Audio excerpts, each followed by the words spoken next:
Bonjour tout le monde, dans cet épisode des Fables des parents, aujourd'hui on va discuter un nouveau thème, on va parler de la sexualité. Alors le thème il est assez tabou en Tunisie, même en France aussi, et pour pouvoir discuter ce thème, on a essayé de comparer deux expériences. Une expérience tunisienne de Hassan, il est là depuis 4 ans. Je te laisse te présenter. Issa Noumaïman, je suis né à Tunis, ça fait 4 ans que je suis en France, je suis ingénieur génie civil. Et aussi, on va discuter avec Sophia. Donc, Sophia, elle est franco-tunisienne. Donc, elle est tunisienne à 100% et française à 100%. Mais par contre, cette double identité, si je peux dire ça comme ça, lui donne une autre vision des choses, une autre vision de la vie, une autre vision de ce sujet-là. Et avec elle, on va essayer de discuter ça. Bonsoir, Sophia. Bonsoir. Du coup, oui, pour me présenter rapidement, donc, je m'appelle Sophia, je suis issue de parents tunisiens qui sont venus après leurs études en France, donc je suis née en banlieue parisienne, et voilà. Donc c'est Sophia, c'est pas Sophia. Sophia en français, du coup, ou Sophia en arabe. Et qu'est-ce que tu préfères? Ça dépend quand ça vient de qui. Mais... Ok, là, qu'est-ce qu'on te dit? J'aime bien Sophia. Sophia, ok. Alors ce soir, Sophia. Donc pour commencer, on va essayer de partir de votre expérience d'immigration en général. Donc toi, Sophia, une personne issue de l'immigration, et toi, Hassan, d'immigré. Donc je commence avec toi, Sophia. Donc voilà, le fait que tu sois née franco-tunisienne. Donc rapidement, comment ça se passe? Oui, on va commencer par l'école, du coup, parce que c'est par là que ça commence. Donc je suis née à Colombes, en région parisienne.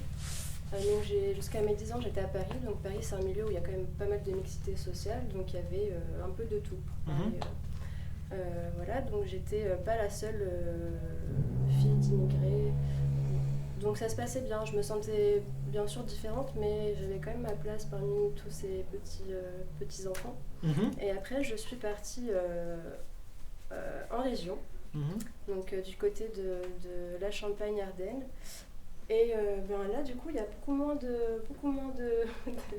d'étrangers. Dans mon école, j'étais la seule, avec ma soeur, ma petite soeur, j'étais la seule du coup tunisienne. Et globalement, fille d'immigrés. Donc forcément, il y a des différences même par rapport à ton apparence, tu vois. Donc tu vois que toutes les filles, elles ont des cheveux lisses, blonds aux yeux bleus, et toi, t'es là, t'as des bouclettes. Et quand t'es enfant, tu comprends pas trop, donc tu te dis c'est quoi ça, on commence à toucher et tout. Donc déjà par rapport à ça, il y a des différences physiques et puis sociales. Par exemple à l'école, t'as ceux qui mangent du porc et ceux qui ne mangent pas de porc. Donc tu vois que t'es directement mis dans des cases, même si à cet âge-là tu comprends pas trop, tu vois, tu sais pas comment ça se passe, tu sais juste que t'as les enfants porc sans porc. Voilà, c'est des différences où t'es stigmatisé un peu déjà dès l'enfance, tu vois. Après le lycée, il y a eu d'autres personnes, on va dire bronzées, ou pour parler poliment, mais tu vois, je sais pas, de mes amis, j'allais plus naturellement vers les personnes avec qui je m'entendais bien. C'était pas forcément des étrangers, tu vois, parce que dans mon école, quand j'étais enfant, il n'y avait pas de personnes comme ça. Et donc je me suis liée d'amitié avec des Français, et je suis devenue très très amie avec eux. D'ailleurs, j'ai une amie qui est venue avec moi en Tunisie un été, donc j'ai commencé à leur faire connaître la Tunisie, et ça restera, je sais très bien, une de ses meilleures vacances de toute sa vie. Elle a adoré la Tunisie, et vraiment c'était incroyable. Alors, parlons du retour en Tunisie. Alors, la famille, comment ça se passe quand tu reviens? Alors, la famille, j'ai beaucoup de cousins-cousines, donc c'est eux qui m'ont intégrée pendant les vacances. Mes parents me parlaient arabe en France quand j'étais à la maison, donc je comprends l'arabe, je le parle un petit peu parce que je le pratique plus très bien, mais je le pratiquais énormément pendant les vacances. Du coup, c'est à ces moments-là que j'ai commencé vraiment à parler arabe. Je rencontrais des gens du coup de mon âge, tu vois, les amis de mes cousins, cousines. Ça se passait bien, mais on me faisait quand même ressentir que j'étais pas tunisienne. Tu vois, en fait, ça se répète. La française de vacances. Oui, ça c'est un peu le cliché, même avec d'autres intervenants dans les fables des parents. Cette phrase-là, on l'a déjà écouté, et je pense que les gens qui nous suivent, ils l'ont déjà vraiment écouté. Cette phrase telle qu'elle est présentée, on te fait ressentir que tu es là, la petite Française qui vient passer ses vacances et que voilà, elle va revenir au bout de quelques mois. Après, il n'y a rien de péjoratif, c'est juste Non, vraiment... on ne dit pas que c'est péjoratif, mais voilà, c'est c'est un fait voilà, qui peut s'améliorer. Voilà. On Bien peut avoir sûr. d'autres faits qui sont Bien sûr. plus accueillants, voilà, où on ne te fait pas sentir que tu es française, mais on te fait sentir que tu es française et tunisienne, parce que c'est très important. Alors, de l'autre côté de la rive, donc Hassan, voilà, qui traverse la Tunisie pour venir en France il y a 4 ans.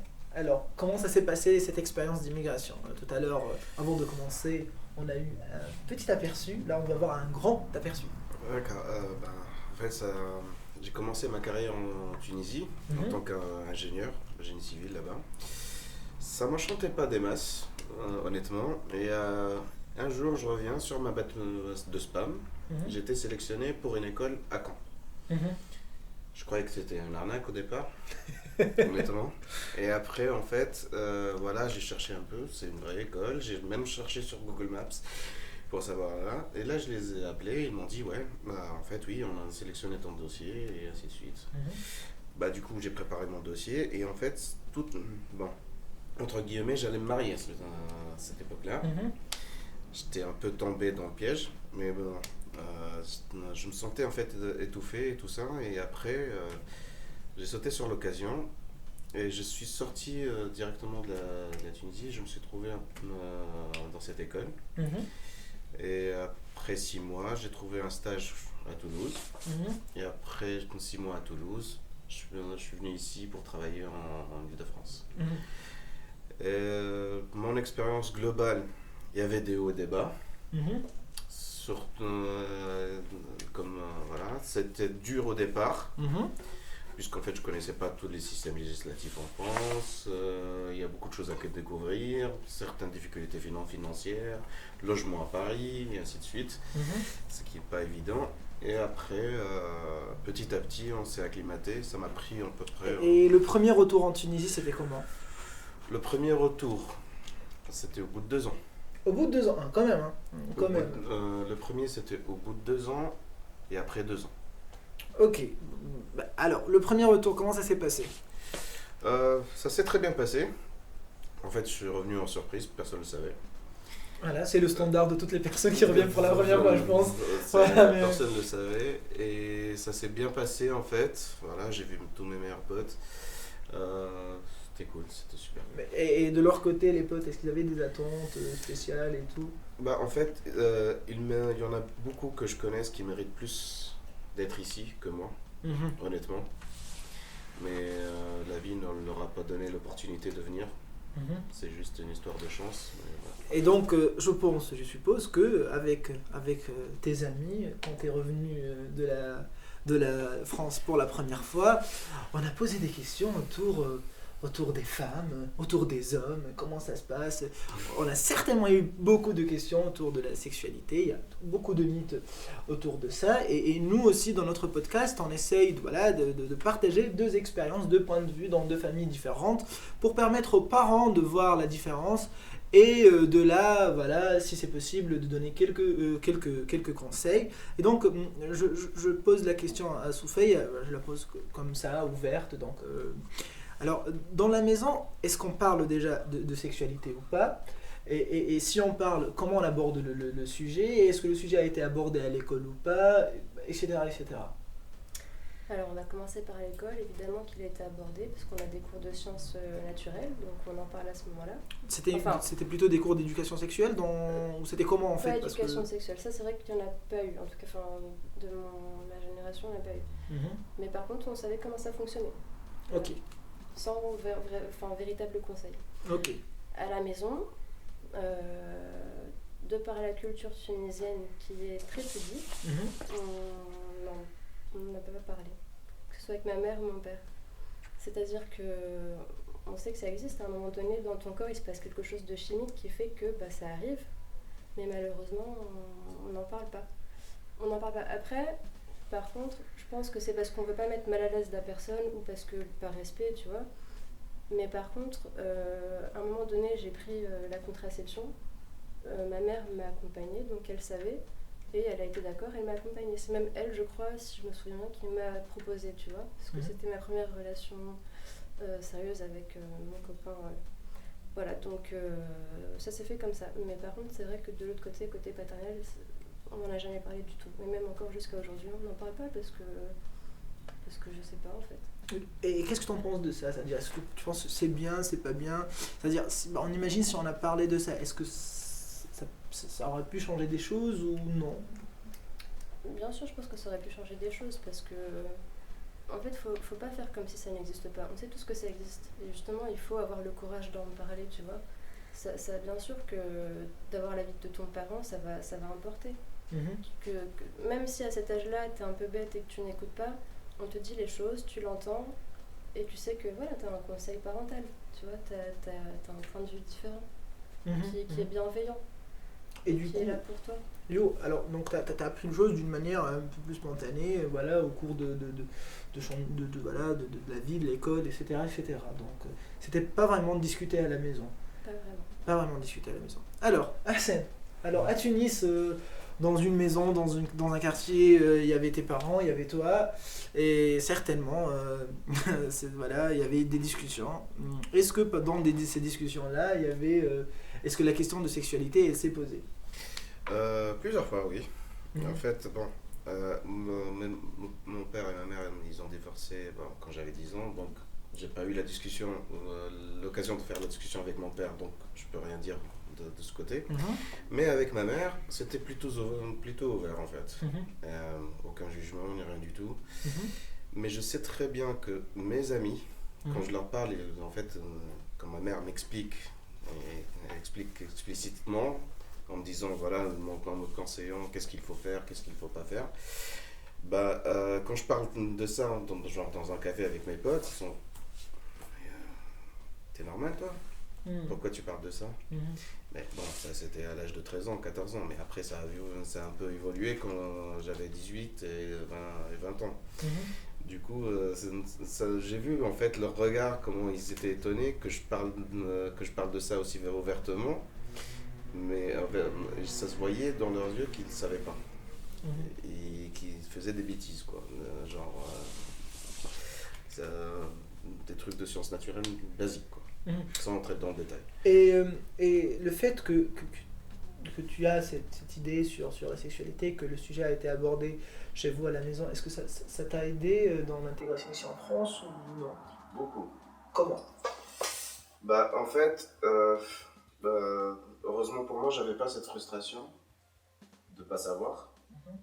Du coup, ça faisait fuir l'autre sexe. Du coup, il y avait de la discussion puisque on savait de quoi on parlait. Donc ça a créé une facilité d'aborder l'autre sexe, comme tu as dit. C'est ça. Mais par rapport à d'autres, je vois leur comportement qu'ils sont un peu frustrés. Du coup, ça fait peur. Du coup, ça fait fuir. Du coup, il n'y a plus de réseau social. Et c'est ça que je blâme en fait. Sans éducation sexuelle dès le jeune âge, c'est comme ça qu'ils aient le temps d'assimiler, le temps voilà, ils deviennent une personne équilibrée et qu'ils se fassent dans la réalité le plus tôt possible. C'est ça qui est dommage. Et Sophie, de ton côté, à l'école, le fait qu'il y a eu ces petits cours de sciences qui expliquent qu'ils étaient en quelque sorte, en partie, c'était des cours d'éducation sexuelle, est-ce que ça t'a aidé et si oui, c'était comment? Alors, justement, c'était des cours de sciences naturelles, donc on t'explique le fonctionnement au niveau de l'organisme, tu vois comment ça fonctionne, la reproduction, etc. Mais on n'a pas eu, aussi loin que je me souvienne, des cours d'éducation sexuelle. Donc, et même ailleurs, dans des associations alors, je me suis jamais tournée dans des associations pour ça, pardon. Par contre, oui, quand vient le temps d'en parler, tu t'en parles avec ton entourage, tes amis, tes cousines, tes cousins un peu moins, mais... Plus des cousines. Ouais, plus le sexe féminin finalement, tu vois. Et voilà, c'est dans le cercle familial qu'il y a eu cet accompagnement ou ce processus d'explication.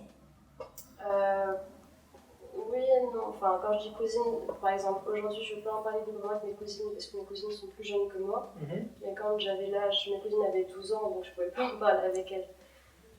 Mais par contre j'en parlais beaucoup avec mes amis, mon entourage. Et donc, eux, de leur côté, ils étaient bienveillants, et voilà. Et du coup, si tu me permets, et du coup, là maintenant, tu occupes un peu ce petit rôle aussi, ou je sais pas si tu as occupé ce petit rôle aussi avec tes cousines qui sont moins jeunes. Bien sûr, là, je commence à en parler avec elles, justement pour avoir ce côté un peu, rassurant, et je veux qu'elles parlent de manière libérée, tu vois, qu'il n'y ait aucun tabou. Si tu as besoin de parler de quelque chose par rapport à ça, elles sont faites de le faire. Et c'est plus comme ça qu'on trouve des solutions, plutôt que de rester faire comme si ça n'existait pas et de débrouiller toute seule. Et vraiment, donc, voilà, cette absence d'information crée une forme de panique, de perturbation, et du coup, d'où l'importance de discuter ces sujets avec ses enfants, parce que voilà, ça le rassure. Vraiment, le mot il est bien choisi, ça le rassure, que ce soit sur le moment, mais aussi ça leur permet, comme il a dit Hassan, d'avoir plus de confiance en eux et de aborder le différent d'une manière plus en confiance et plus sereinement. Donc on termine sur ça notre première partie. Et on se revoit dans quelques secondes dans la deuxième partie. Merci beaucoup.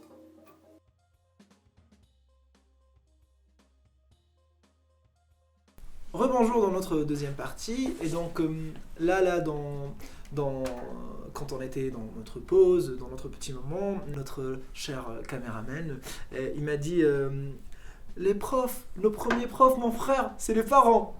Et du coup, cette phrase-là, elle m'a vraiment marqué. C'est pour ça que je voulais la partager avec vous, parce que vraiment, c'est les parents qui nous apprennent, je dirais pas les bonnes manières, mais ils nous apprennent nos premières manières à vivre, à faire les choses. Et donc, quand on parle pas d'un sujet, ça fait un apprentissage amputé. Du coup, on ne sait pas vraiment comment on fait avec les choses. Et sur ça, on voulait parler de la Tunisie et de l'école tunisienne, où on ne parle pas du tout de l'éducation sexuelle. D'où le rôle des parents, il est double. En France, apparemment, c'est récent le fait qu'on a ajouté l'éducation sexuelle, et donc le rôle des parents aussi, il est double. Donc il faudra un accompagnement à l'école, mais aussi un accompagnement à la maison.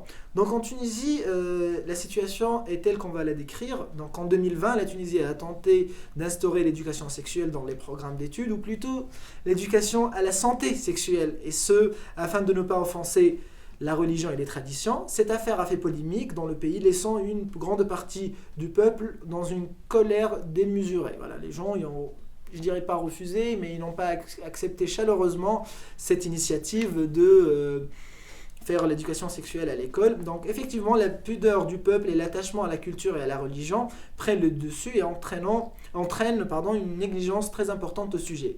Selon une étude dans les banlieues de Tunis, 64% des adolescents affirment avoir eu des rapports sexuels à risque. Le taux d'avortement a augmenté de 13 000 en 2013 à 17 000 en 2018. Les adolescents n'ont pas d'accès à la sexualité qu'à travers des films pornographiques, ce qui rend leur conscience au sujet limitée à un imaginaire sexuel assez loin de la réalité. Et voilà, donc au-delà de ce qui est décrit, ça crée une frustration. Et cette frustration, elle a des dégâts sur la société. Et donc, je voulais prendre l'avis de nos intervenants sur ce point-là. Je prends spécialement l'avis de Sophia, parce que Sophia, elle n'a pas eu à l'école des cours d'éducation sexuelle. Par contre, je pense que ta sœur, vu qu'elle a moins, elle a moins d'âge, elle est plus jeune. Donc, elle a eu ces cours-là, et du coup, je lui ai demandé, la différence, est-ce que ça a aidé sa sœur, comment ça s'est passé, et puis même dans la maison, ça veut dire est-ce que Sarah, elle était plus à l'aise à aborder le sujet que toi, ou comment ça s'est passé? Alors, quand vous discutez, vous deux. Vraiment un bon exemple. On en parle avec ma sœur, c'est un sujet, entre nous on parle de tout. Par contre, c'est pas un bon exemple parce que Sarah a quitté la maison à 15 ans, donc on n'a pas eu l'occasion d'en reparler à la maison en famille.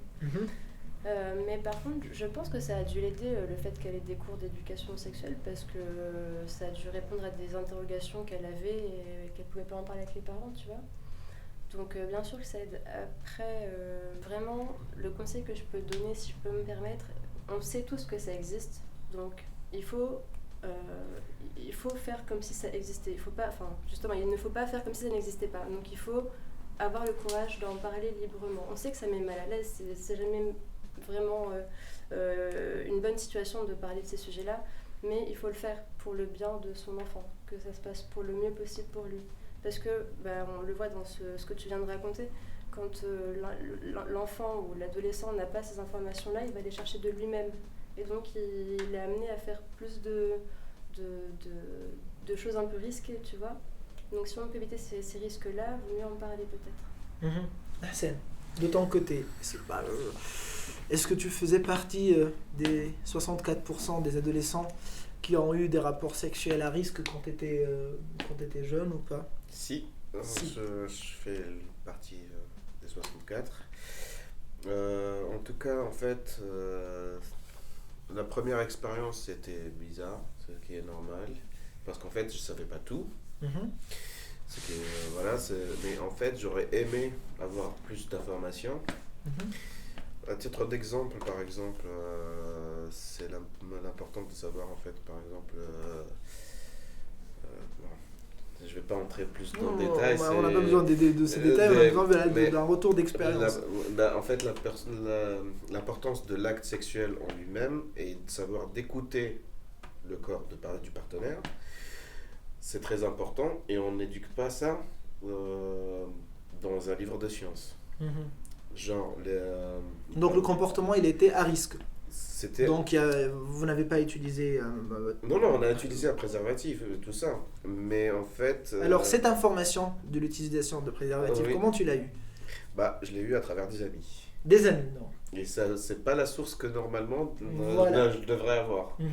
C'est avec des amis, d'où l'importance. Moi je regardais les pubs comme tout le monde, mais à cette époque-là, je savais pas exactement pourquoi. Et du coup, c'était à cause du VIH, des maladies transmissibles et aussi de ne pas avoir d'enfants indésirables, tu vois. C'est ça. Et du coup, vraiment, il faut... dans votre cas, heureusement, vous avez eu un entourage d'amis qui était conscient, qui était bienveillant et qui a vraiment donné les bons conseils. Dans d'autres situations, il peut y avoir des amis qui donnent des mauvais conseils, des conseils qui... il y a ceux qui... je connais des personnes qui ont conseillé à leurs amis de regarder des films pornographiques, et voilà, comme si c'était la réalité. Or c'est pas la réalité, et cela crée vraiment des dégâts. Alors, Sophie, qu'est-ce que tu fais, qu'est-ce que tu penses de ce fait de regarder les films pornographiques pour comprendre comment ça se passe? Alors, j'ai pas vraiment un avis très positif sur le sujet parce que malheureusement, les films pornographiques, c'est aujourd'hui la première source d'information quand un enfant veut en savoir plus sur le sujet. Et ça décrit pas du tout la réalité de la chose. C'est pas ça, la sexualité, tu vois, ça c'est ce qu'on veut nous vendre et voilà, ça marche parce que bref, on connaît les raisons pourquoi ça marche. Mais c'est vraiment pas une bonne source d'information et malheureusement, quand on parle pas, avec ton entourage, tu regardes que ça et tu penses que c'est comme ça que ça se passe, alors que pas du tout. Donc l'information est erronée, un peu, tu vois. Donc non, en fait, ce qu'il faut, c'est trouver la personne avec qui tu te sens capable et à l'aise d'en parler pour que ça se passe au mieux. Si tu peux multiplier tes sources, donc de confiance, c'est encore mieux, comme ça tu as plusieurs avis et tu prends un peu entre les différents avis et tu te fais ton propre avis sur le sujet. Alors, Hassan, tout à l'heure on discutait, j'aime bien divulguer nos discussions de off parce c'est que les meilleurs.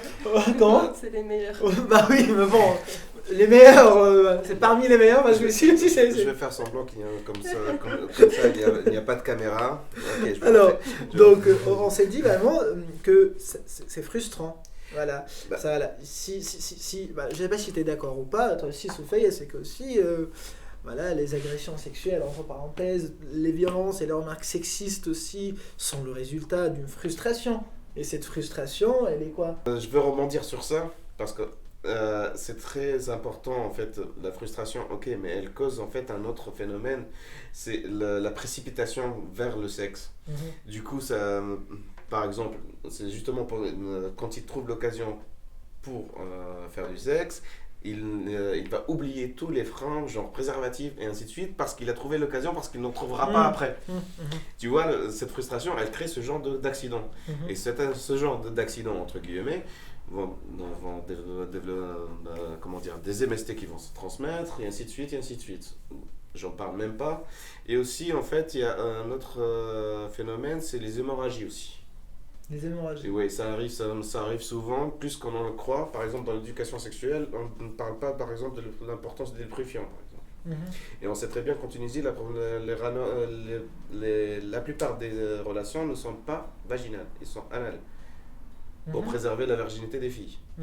Et du coup, ça crée des hémorragies.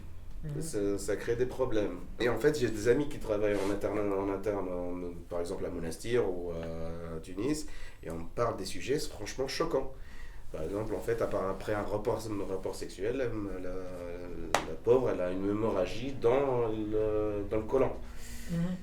Donc ça crée des dégâts, en fait, ça dépasse ce qu'on peut imaginer, en fait, ça part loin. Donc c'est pas uniquement un danger en termes de maladies sexuellement transmises, mais il y a aussi des dangers d'hémorragie, les grossesses indésirées, c'est ça. Tout cela, mais il y a aussi les effets psychologiques aussi. Donc, Tu vois, par exemple, on a abordé le sujet des films pornographiques, je pense que c'est aussi une des raisons qui augmente les agressions sexuelles. Parce que en fait, le mec qui regarde des films pornographiques, il va se dire, en fait c'est comme ça que ça se passe. J'ai pas besoin du consentement de la femme, donc je vais le faire. Et on se retrouve à une agression sexuelle. Donc, c'est pas tous les cas, mais je pense que ça rentre en compte. En fait, pour lui, c'est comme si c'était normal, en fait. Oui, voilà. Et en fait, dans sa tête, il se dit, ok, c'est la meuf qui fait ça. Mais alors, sa réalité, elle est complètement biaisée parce que c'est pas comme ça que ça se passe. Donc c'est un faux conditionnement de la normalité de la chose qui fait que qu'on se retrouve à faire il y a des cas par exemple où des meufs elles regardent des films porno et elles se croient que c'est normal pour eux d'être violentées comme ça. C'est pas quand le cerveau en fait il y a un phénomène psychologique, c'est très étudié en fait. C'est quand t'es petit, c'est là que tu construis la plupart de tes principes. Par exemple, si tu regardes un film porno à 10 ans, ça n'a pas le même effet que à l'âge de 20 ans. À 20 ans, ok, tu as déjà tes principes et tu sais tirer le mal du bien. Mais pour lui, c'est mal. Il regarde, c'est mal pour toi, mais c'est bien pour lui. Tu vois, ça conditionne un peu son cerveau. Et du coup, c'est ça. Par exemple, en fait, on va parler sur un autre sujet. Par exemple, les tueurs en série. La plupart, je dis pas je dis pas tous, ils ont vécu une enfance très dure. Ils ont été soit témoins d'un meurtre ou quelque chose, et du coup ça marque leur cerveau, et pour eux c'est la base, c'est la normalité que quelqu'un tue un autre. Et du coup, sur le temps, le parallèle, c'est un peu la même chose. C'est des traumatismes. Ça crée des traumatismes, et quand il est jeune, voilà.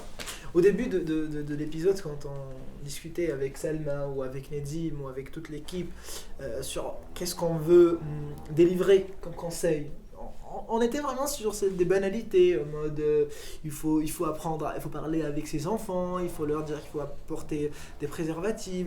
Mais en fait, là, au fur et à mesure, je pense qu'il y a des conseils qui sont beaucoup plus importants. C'est de protéger son enfant ou sa fille ou son fils des films pornographiques, parce qu'en fait le danger n'est pas uniquement sexuel, il est surtout social, et de là c'est psychologique, et de là c'est corporel, et de là c'est aussi économique, et de là c'est une frustration qui peut déborder sur les autres. Et donc voilà, donc si le premier conseil c'était les banalités qu'on dit à la télé, et voilà le deuxième conseil, c'est ce qu'on a discuté dans notre deuxième partie. Et voilà, sur ça, on termine notre épisode des fables des parents. Voilà, le sujet il était quand même tabou. Et voilà, on espère que les parents ont pu écouter une discussion qui peut leur permettre de donner les conseils nécessaires à leurs enfants. Merci beaucoup. Et voilà, on se voit la semaine prochaine dans notre épisode des fables des parents.